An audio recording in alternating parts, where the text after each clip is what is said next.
Su trabajo resultó decisivo para que el 1 de octubre el independentismo tuviese referéndum, pero uno e uno todos sostienen que si no hubiesen sido ellos, otros se habrían arriesgado a hacerlo.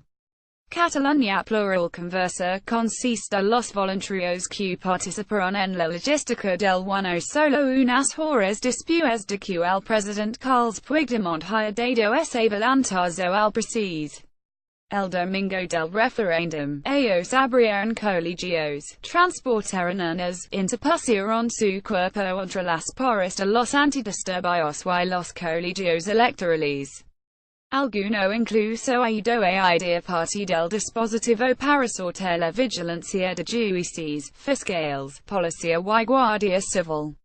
En la resaca de uno de los días más duros para el independentismo, que ha dado sin éxito la inminente proclamación de la República Catalana, todos se esfuerzan por mirar al futuro. Por dejar atrás las imágenes de la comparecencia que sirvió al presidente de la Generalitat para echar el freno en el último segundo, cuando muchos de ellos tenían el carburador en fría. Para declarar la independencia sin declararla.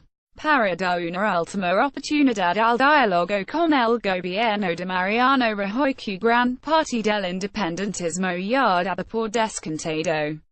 Las urnas clandestinas de Carles fueron parte del dispositivo clandestino del referéndum, y insisten en que lo volverían a hacer.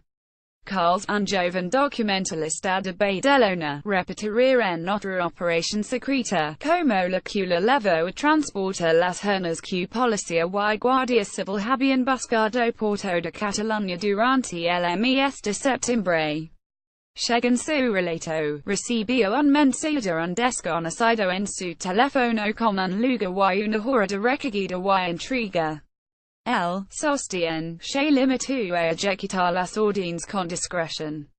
Carles pide preservar su identidad y admite cierta frustración tras la maniobra de Puigdemont en el Parlamento que desbarató la declaración unilateral de independencia que él y tantos más habían previsto a un punto de impotencia porque parece que volvemos a un estadio intermedio del proceso, cuando nos habían hecho creer que esta era la definitiva. Nos la hemos jugado contra la ley de forma cívica. Como piensa que fue del engranaje independentista, no se redra y avisa que cuadra la expectativa. María, las leyes del Instituto María no quiero que se me reconozca jamás había tenido tratos con la fiscalía hasta que hace unas semanas recibió, como el resto de directores de la educación pública, una carta del Ministerio Público en la que se le advertía de que sería considerada responsable si alguien abría su centro para facilitar la votación. Pese a sus temores, en ese colegio de Barcelona hubo urnas, papeletas y votación sin incidentes, para júbilo del independentismo. No tenía miedo a una detención pero sí que me pudieran inhabilitar. Además de directora, soy profesora, vivo de esto y da mucho respeto. Tenían que legar papeletas y urnas y a través de grupos de WhatsApp quedamos en que una persona que no sería yo abriese el colegio. Fue a las 8:30 de la mañana. Durante toda la jornada yo estuve atenta a las fotocopias, acuita y pone las alarmas, sostiene ahora con peña contenida. El martes al anochecer cuando vio al presidente por la tele atrás corrió a llorar sola en su estudio. Como muchos de los que estaban en las pantallas de Arc de Triunfo las puertas del Parlamento ni siquiera esperó a oír acutes armadas o al resto de partidos. Hoy estoy fatal. Yo pensaba que si alguna posibilidad teníamos de convencer a la opinión pública internacional y a la gente del país que nos estaba escuchando era haciendo esa declaración, pero ha merecido la pena. La gente ha podido expresar, votar. Ha sido un referéndum tan duro y tan costoso. hemos visto por primera vez cuánta gente estaba por la independencia y la república. Hubo gente muy altruista, de todas las edades y esta gente sigue aquí y no se le puede defraudar. Un escudo humano legado de Londres el mismo día que se conoció la fecha del referéndum, a los 26 años, abogado y residente en Londres compró billete de avión de ida y vuelta para vivir en Girona y esa jornada histórica. Invirtió €350 y un fin de semana entero para proteger el colegio donde estaba llamado a votar Puigdemont. La madrugada del 31 al 1 la pasó en Sant Julia de Ramis donde ensayó junto a otras 70 u 80 personas ejercicios de resistencia pacífica. Antes habían aparcado un tractor junto al pabellón polideportivo para estrechar el camino hacia las urnas. Poco después de la mañana, acabé en el suelo, dos guardias civiles me retuvieron y me agarraron por el cuello dejándome unos segundos sin respiración. Pedí que dejaran salir a una señora que estaba detrás y al menos la sacaran de allí. Fue una intervención muy agresiva, los que venían delante actuaron a hostia limpia. El martes noche, el grupo de catalanes en Londres de se junto para ver Puigdemont en la tele. Muchos iban preparados para una fiesta que al final no fue un poco decepcionante, con lo que hicimos para defender las urnas, para que se votes y resulta que ahora no se aplica el resultado. Pero podrá aplicarse en diferido. Yo habéis preferido una DUI pero creo que la que se eligió era la única opción que había para tirar adelante con options reales. Con una declaración de independencia habríamos pedido los soportes de la opinión pública y se habéis contribuido a la escalada de agresividad retórica. John, camarero y activista de las movilizaciones en los colegios no surgieron de la nada. Detrás de esas estrategias estaban los comités de defensa del referéndum CDR y los comités de defensa de los barrios y las libertades. Durante las decenas de asambleas populares que trabajaron para garantizar la votación, la del Raval y el Gótico concentró a un gran número de voluntarios. Entre ellos, John, que ha dedicado su vida a la hostelería y que milita desde hace años en organizaciones de la izquierda independentista como Endavant, y que en el último mes ha sacrificado 1001 horas por defender el derecho a decidir y denunciar la represión policial del 1.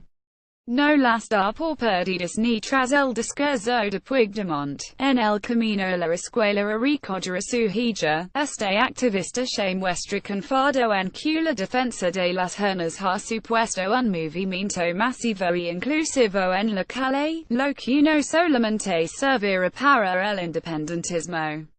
Ahora somos un núcleo de 30 o 40 personas activas en el CDR del Raval. Somos más luchando que antes del referéndum.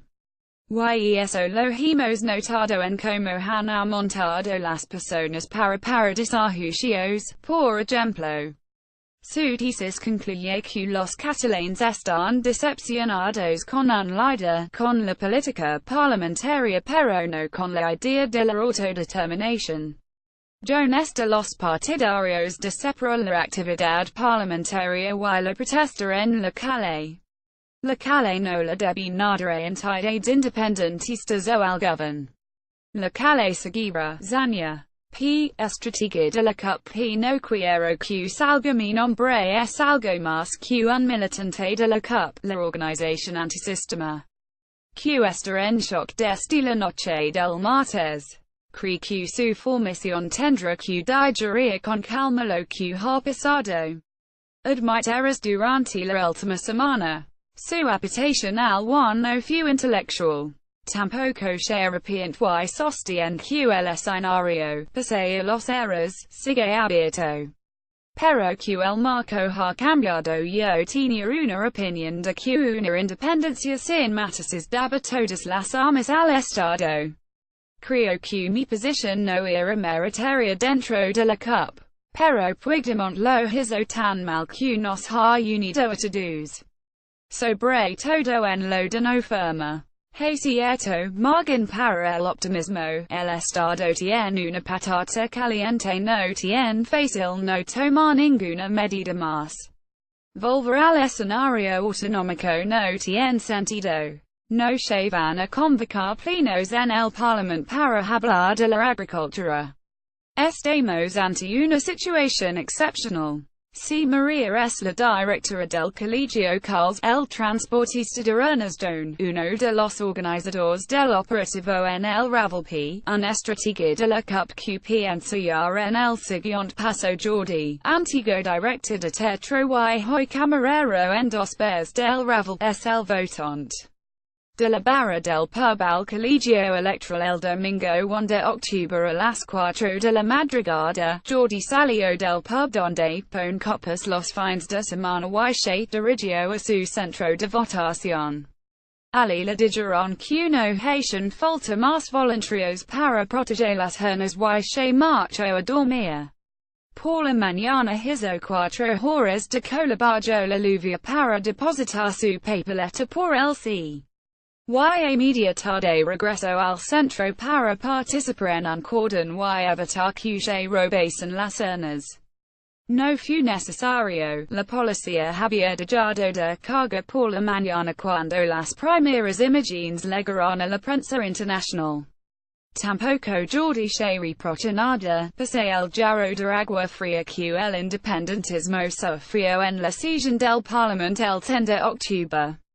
Cuando puigdemont dijo que suspendía la independencia para dialogar, cree que se bajaba los pantalones. Y pensé en Artur más.